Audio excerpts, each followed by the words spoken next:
ଦୟାକରି ମୋର ମାନ୍ୟବର ମୁଖ୍ୟମନ୍ତ୍ରୀ ମୋ ନିବେଦନ ଯେ ଯଦି ଆମ ଭଳି ମାନେ ଏତେ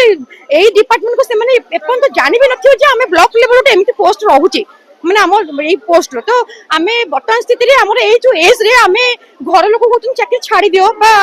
ମାନେ ଅଲଗା କିଛି ଇଏ କର ତ ଆମର ଏଇ ଚାକିରିର ମୂଲ୍ୟ କଣ ରହିଲା ତ ସବୁ ଜାଗାରେ କୁହାଯାଉଛି ଯେ ନାରୀର ଯୋଉଟା କହୁଛି ଶିକ୍ଷା ତ ନାରୀ ଶିକ୍ଷା ଅନୁସାରେ ମୁଁ ବର୍ତ୍ତମାନ ଘରେ ବର୍ତ୍ତମାନ ମତେ କହୁଛନ୍ତି ଚାକିରି ଛାଡ଼ି ଦିଅ ଏ ଚାକିରିର ମୂଲ୍ୟ କଣ ଯୋଉ ଅନୁସାରେ ଆମକୁ କାମ ମିଳୁଛି ଗୋଟେ ଅଫିସର ଠାରୁ ବି ଅଧିକ ଆମକୁ କାମ ଖଟିବାକୁ ପଡୁଛି ନା ଘରେ ବି କାମ କରୁଛୁ ଅଫିସରେ ବି କାମ କରୁଛୁ କିନ୍ତୁ ଦରମା ନାହିଁ ତ ଏଇ ଦରମା ହଉଛି ଆମର 14,000 ଯୋଉଟା କି ଶୁଣିଲେ ଆପଣ ଅବିଶ୍ୱାସ କରିବେ ଆଉ ବର୍ତ୍ତମାନ ସ୍ଥିତିରେ ଗୋଟେ ଆଉଟସୋର୍ସିଂ ଗୋଟେ ଡାଟା ଏଣ୍ଟ୍ରି ଅପରେଟର ପାଉଛି 19,000 ମାନେ ପାଉଛି 19,000 ସମଥିଙ୍ଗ ତ ଏଇ 14,000 ଦରମାରେ ଆପଣ ମାନେ କୁହନ୍ତୁ ଯୋଉଟା ଆମର ପେ ସ୍କେଲ ଆମ ଏଜୁକେସନ କ୍ୱାଲିଫିକେସନ ଚାହିଁକି ଆଉ 6th ପେ ତ 10 ବର୍ଷ ପରେ ଆମେ ସେଇ ପେ ପାଇବୁ ତ ଚାକିରିରେ ଆମେ କେମିତି ରହିବୁ କେମିତି କାମ କରିବୁ ତ ଆଜି ସେଥିପାଇଁ ଆମେ ଆମ ରାଜରାସ୍ତାକୁ ଓହ୍ଲେଇ ଆସିଛୁ ଆଉ ଆମ ସାଙ୍ଗରେ ଆମ ଆକାଉଣ୍ଟାଣ୍ଟ ମାନେ ବି ସପୋର୍ଟ କରୁଛନ୍ତି ଆଉ ଯୋଉଟା ବି ଆମେ ଜଣେଇବାକୁ ଚାହୁଁଛୁ ଯେ ଗଭର୍ଣ୍ଣମେଣ୍ଟକୁ ଯେ ଯଦି ଆମେ ମାନେ କାମ ନ କରିପାରିବୁ ତ ସମଗ୍ର ମାନେ ସମଗ୍ର ଶିକ୍ଷା ପ୍ଲସ ସମଗ୍ର ଷ୍ଟେଟରେ ଟୋଟାଲି ଅଚଳ ହେଇଯିବ ତ ସରକାରଙ୍କୁ ମୁଁ ନିବେଦନ କରୁଛି ଯୋଉଟା ଆମର ପ୍ରାପ୍ୟ ଆଉ ସମାନ ଦରମାକୁ ସମାନ ନୀତିରେ ସେମାନେ କହୁଛନ୍ତି नो वर्क नो पे କିନ୍ତୁ ମୁଁ ଆଜ୍ଞା କହୁଛି ସମାନ ଦରମାକୁ ସମାନ ନୀତି ଦିଅନ୍ତୁ ଆଉ ସମସ୍ତଙ୍କୁ ଦେଖେଇ ଦିଅନ୍ତୁ ଯେ ଏଠି ସମସ୍ତେ ଇକ୍ୱାଲ ତ ସେଇ ନୀତିରେ ଆମକୁ ରେଗୁଲାର କରାଯାଉ ଏବଂ ରେଗୁଲାର ପେ ସ୍କେଲ ଯୋଉଟା ଆମର ପ୍ରାପ୍ୟ ବର୍ତ୍ତମାନ ପାଇଁ ସେଟା ଆମକୁ ଦିଆଯାଉ ତ ଏତିକି ମୋର ନିବେଦନ ଯଦି ସରକାର ଆମେ ନ ଶୁଣନ୍ତି ତାହେଲେ ଆମେ ଯେମିତି ଆମେ କଣ୍ଟିନ୍ୟୁ କାମ କରୁନୁ ତ ସେଇ ଅନୁସାରେ ଆମେ କଣ୍ଟିନ୍ୟୁ କରିକି ତାଙ୍କୁ ଦେଖେଇବୁ ଯେ ଆମ କାମର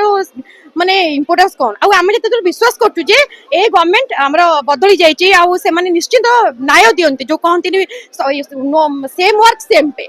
ତ ସେତିକି ମୋ ନିବେଦନ ଯେ ଏଇଟା ନିଶ୍ଚିତ ଆମର କାମ ହବ ଆଉ ସମସ୍ତେ ବି ଦେଖୁ ମାନେ ଜାଣିବା ଦରକାର ଯେ ଆମ ବ୍ଲକ ଲେଭେଲଟା ମାନେ ଏଇ କୋଉ ଆମେ ଯୋଉ କାମ କରୁଛୁ ଏଇଟା ସେତିକି ବି ମାନେ ଗୁରୁତ୍ୱପୂର୍ଣ୍ଣ ଯୋଉ ଭାବୁଛନ୍ତି ଯେ ନୁହେଁ ଭାବିକିରି ଆମ ଦରମା ବଢେଇ ନାହାନ୍ତି ସେଟାକୁ ସେମାନେ ମାନେ ସମାନ ମାନେ ତାଙ୍କର ଇଏ ପ୍ରାପ୍ୟ ଦିଅନ୍ତୁ ମୁଁ Pragya Anindita Mishra MIS cum planning coordinator Nimapara block Puri ଏଇଟା ଆମେ ଯୋଉ ଆଜି ଏକାଠି ହେଇଛୁ ଏଇଟା ଅଲ୍ ଓଡ଼ିଶା ବ୍ଲକ ଲେଭେଲ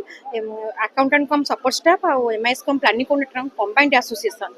ଆମେ ଏଇଟା 12 ବର୍ଷ ତଳେ ଏଇଟା ଆମକୁ ପୋଷ୍ଟିଂ ଦେଇଥିଲେ ମାନେ ଆମର ଗଭର୍ଣ୍ଣମେଣ୍ଟ ଆଉ ଆମେ ପୁରା फाइनान्स कनकरेन्स जेमती आमे अप्रूव हे कि जेमती माने सिलेक्शन हुए पूरा मार्क बेसिस रे उठी आमे पर्सनल इंटरव्यू रे आमेटा सिलेक्टेड हेति किन दुखर विषय जे माने 2012 रे पोस्टिंग होला पर 2014 रे गोटे 30 हिस्सी हमर बसतिला सेठी हमको अप्रूव कराइतिला हमको हमरो पे स्केल टा को 6 पे करिया पाई अकाउंटेंट करो तांको पे स्केल जे आ हमर भी सेटा किंतु से माने सेते बोले हमरो अलगा डीपीओ एसपीओ लेवल माने सेटा तांकर से लेवल टा को नै गले किंतु आमको सेटा सेथु वंचित करथिले और सब दुखर विषय है से पेटा आम आज पर्यंत पाई पानु 2024 मसीहा 2014 हेतिला 10 वर्ष तो आम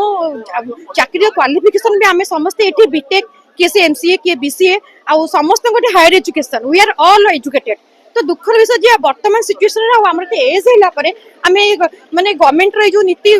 एजुकेशन डिपार्टमेंट गोटे भाइटाल इंपोर्टेंट माने जोटा कि एजुकेशन हेल्थ गवर्नमेंट रो जोटा कि आम ब्लॉक लेवल काम होउची सब जो माने समस्त देखिबा कथा जे जो काम हुए अकाउंटेंट मानकर ऑल अकाउंटिंग वर्क से करती जोटा कि जदि से न करेंगे आज से देखूँ केते माने गवर्नमेंट लॉस भी होतबो ए सब जिंस रे से बजेट हो पानी जेटी मान दरम पाई पारना आ एमआईएस माने भी से देखिबा कथा जे जोटी यूडाइस को नेकी यूडाइस जानिथिबे teacher transfer private school management मुख्यमंत्री शिक्षा पुरस्कार जोटा कि चली बर्तमान 8 वर्ष तो से सब काम ही आम करूँ जोटा कि आज पर्यटन गवर्नमेंट जानी पारनी तो मोर